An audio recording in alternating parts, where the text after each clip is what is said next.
When I was at that institution, and as I said before, we pioneered a program called the Judicial Performance Project Program.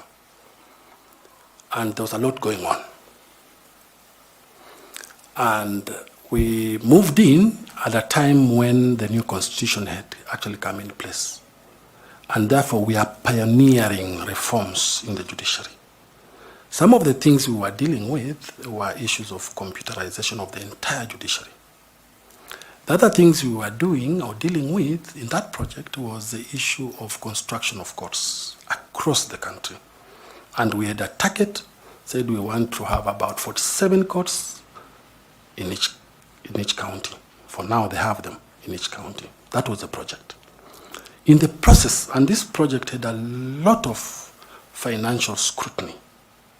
In the process of implementing that project, there was a lot of miscommunication.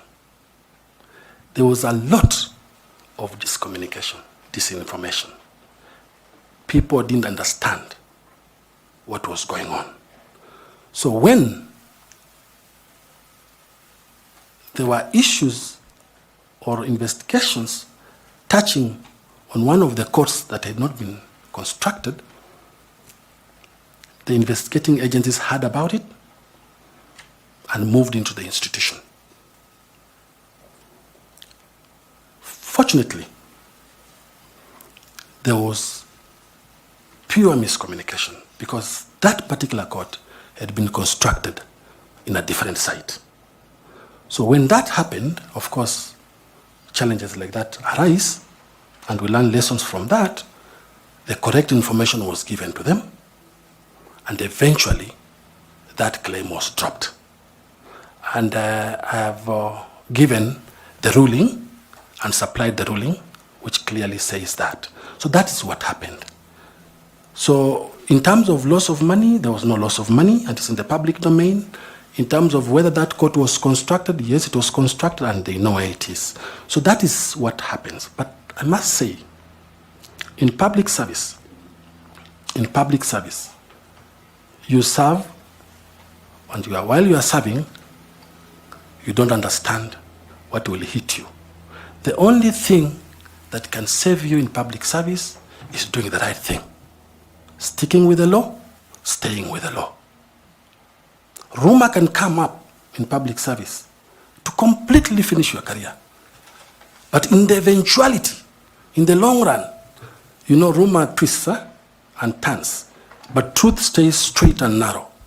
In the eventuality, I was vindicated because the court is there. So it wasn't about a palatial home for the Chief Justice. It was about a court. There was that issue of the court that I've explained. There was also the issue that arose about the house. And eventually, the only claim at the time about that, and it's good that I talk about it, the only claim at that time that that house had been purchased without a cabinet memo. You know, for purchase of a house at the time, you needed a cabinet memo from the president. We had just come into that institution with the exit of President Mwai Kibaki. This was the new administration. Government documents, when there's change of government, takes forever to get them. When that memo eventually was established and found where it was, it spoke the truth. What the management was doing was only implementing what the cabinet memo by the former president had said. But because there was change of government, there was no memo to be traced. We had a challenge with that. But eventually, that was also withdrawn. Thank you, Chair. So, Bwana Kakai, were you dismissed from the judiciary or you left at will? When you are serving public service and such kind of allegations come in, definitely you will be told to go. Thank you. Until you are cleared. So as an advocate, after clearance, did you seek redress? At that time, I decided to forgive, because some of those things were done by people I didn't understand. But because I'm a Christian, I forgave. And I moved on and started doing other things, including these election issues. So I forgave them. So in the records in Kenya, is that you have been dismissed for gross misconduct, for violating public procurement law in Kenya? No, that will not be the law. That will not be the thinking, that will not be the understanding. I was not dismissed on those grounds. What were the grounds? You know, when that happened, they said that everybody must go, and processes must take place, and procurement and the EACC must come in and do the investigations and so forth and so on. So then, ideally, everybody was then let to go. And that's what happened, and I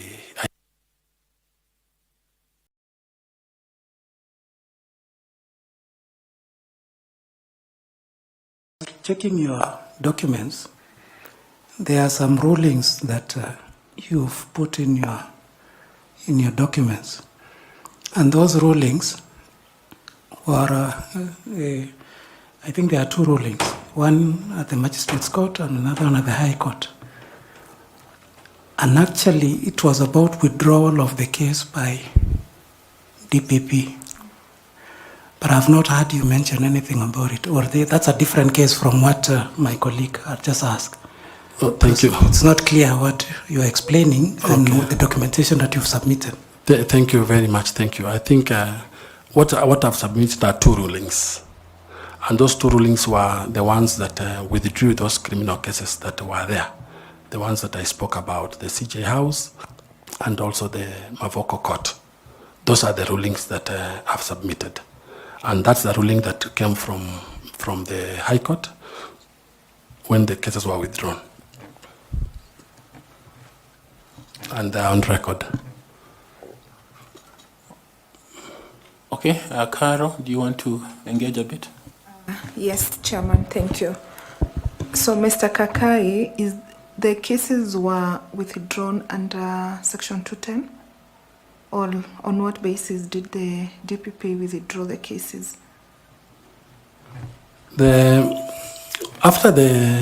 At the time when the cases were withdrawn, there was a lot of investigations that had taken place. And then the DPP moved the court saying that he wants those cases withdrawn. And that's under what the circumstance under which the DPP withdrew those cases. And when you look at that ruling, it explains under what circumstances the DPP withdrew that case. So it was withdrawn. Chair, let me follow again. Now, you will note in those rulings that it is not about, they were withdrawn on the basis of that judgment of Engineer Kamau, the EACC investigating. So it's not about the culpability. It is the fact that EACC, when they were investigating, they were not properly constituted as a commission. So, and here you are saying you are acquitted, you didn't want to follow it up. So kindly clear or clarify for us. Thank you. It happened 10 years ago. This is an issue that happened 10 years ago in 2015. And when we went to court, of course, we defended ourselves. And eventually, after about almost all witnesses had actually testified. And at that time, in his wisdom, and looking at Engineer Kamau's case, because that was an active case at the time, in his opinion, then the DPP felt that he would withdraw those allegations. For the last 10 years, since the withdrawal of those cases, I've not had any complaint. I've not had anything from them. I've not been, there's no active case, in short, that is existing in court. Okay, thank you. Professor Adams Olo. Thank you, Chair. Kakai Kissinger, I've had occasion to work with you in some projects. You can see how members have come up to inquire on these cases against you. And they're doing so because a person who wants to be an IEBC chairperson, or if that person becomes the IEBC chairperson, they usually face intense scrutiny. And you can see the questions are coming because all these responses you have given, or all the questions that would have been asked, would not have been asked if during your introduction, when you talked about your tenure in the judiciary, if you had come up openly and said that I left the judiciary in this manner. Because the only thing you talked about and repeated was the reforms you brought, all that. But when it comes to where there was some cloud, you remained silent. Yet IEBC is an institution that has low trust, as you told us. And therefore, with all these questions that have come, and with all the clarifications that you have had to make, as you sit there as Kakai Kissinger, if the panelists are having questions, you can rest assured Kenyans are also having questions. Look at them and tell them why, despite all those clouds on integrity, they still should trust you to be the IEBC chairman. Thank you very much. My integrity is unquestionable. My integrity is unquestionable. I have worked in public service, and I worked in that judiciary. I left that judiciary with my understanding that I was a victim, with my understanding that you can be in a place of work and something hits you without knowing where that thing came from. Not all public officers, ladies and gentlemen, not all public officers who are dragged and taken to court are guilty of what they're accused of. Remember, I was a deputy. Remember, I was doing my functions to the best of my ability. If I knew by any insights or any reason that I have a questionable integrity question, then I wouldn't have applied. I applied knowing very well, with clarity of mind, that I'll walk the path of truth. That I'll come here, I knew I was coming, I applied. I'll come here and tell the panel what transpired. I liked what Chairman said when we began this conversation, and he said, this is a conversation. And indeed it has turned out to be a conversation, and it's part of the conversation. Kenyans should never, never, never accuse or hear something has happened to somebody and think that that person is associated with that thing. It's called the pitfalls of public service. So my integrity is unquestionable, and even before the eyes of God. Thank you. In your previous leadership roles, and there are many, can you tell the panel the 3 challenges that you overcame and that will be relevant to your role as chairperson of the IEBC, and how you navigated and solved those challenges?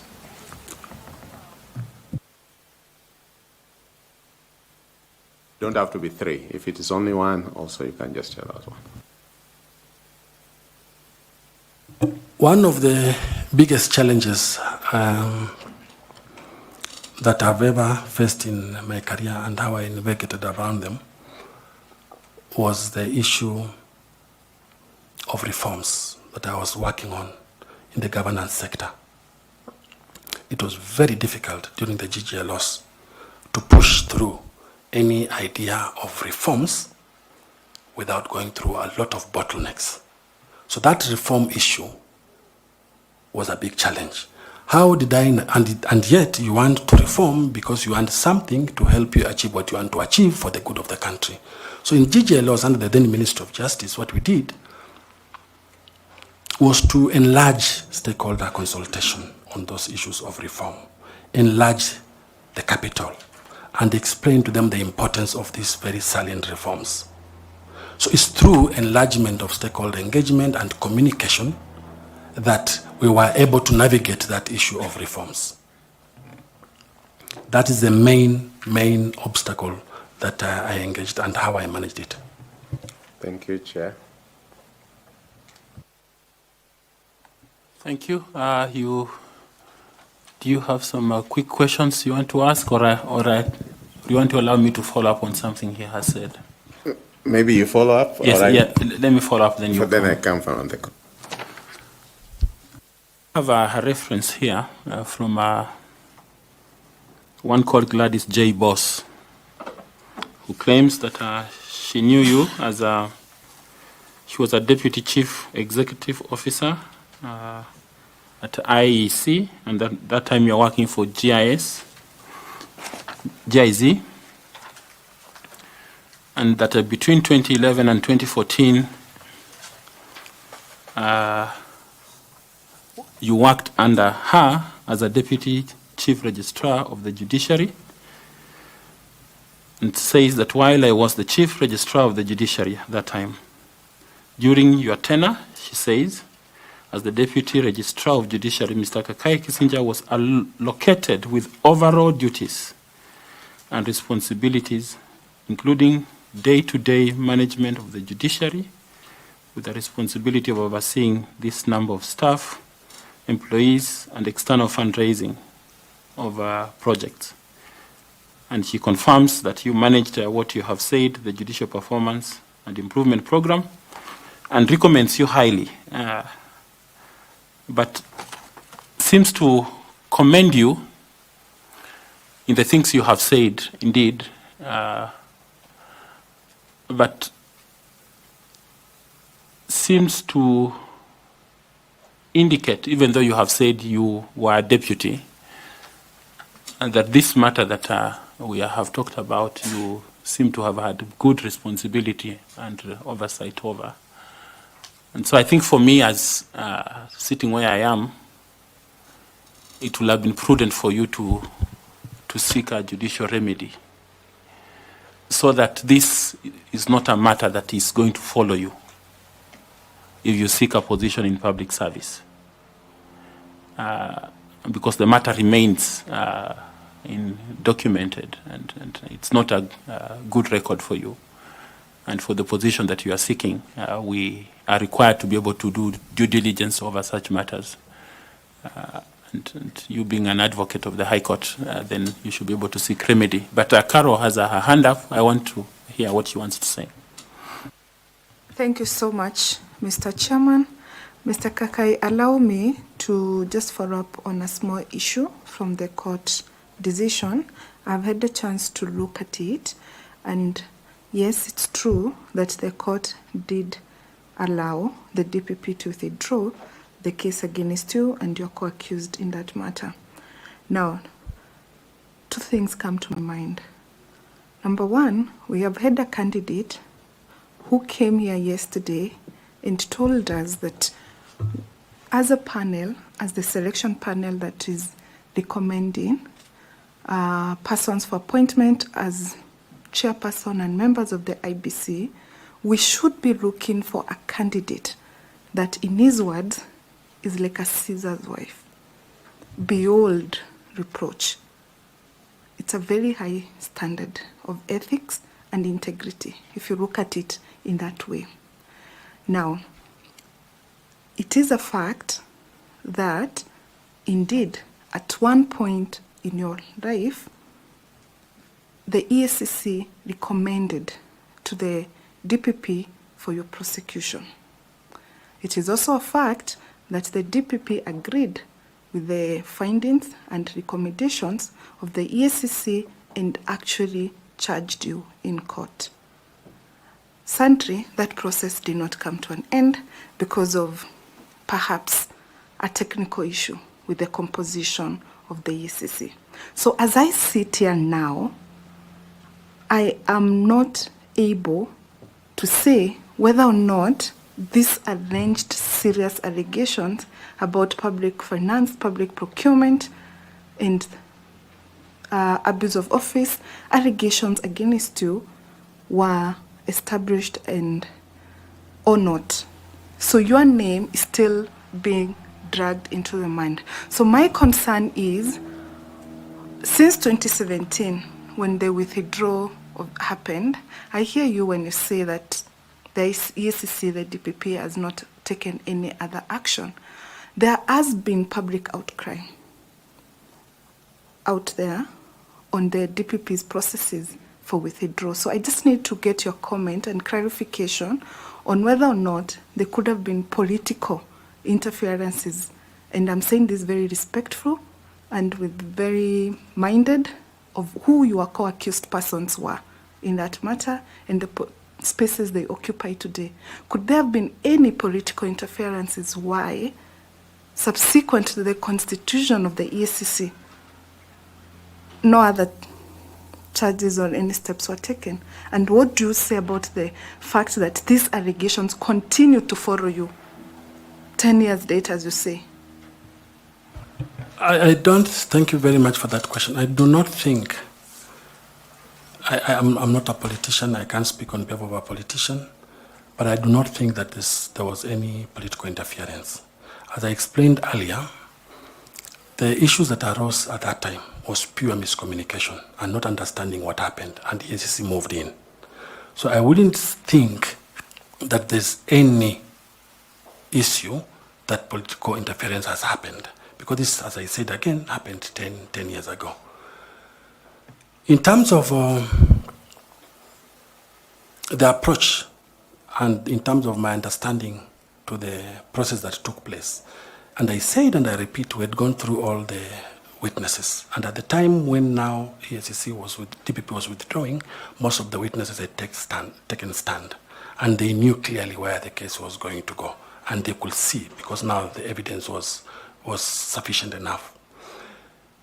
I said, yeah, and I repeat again, I am a person of high integrity. And I might have happened to be in a place at the wrong time, but that doesn't question my integrity at all. It is the only thing that, you can be in a right place but at the wrong time, some bad luck, but I have got no question or no doubt about my integrity. Thank you, Mr. Kisija, for that assurance, and thank you, Mr. Chairman.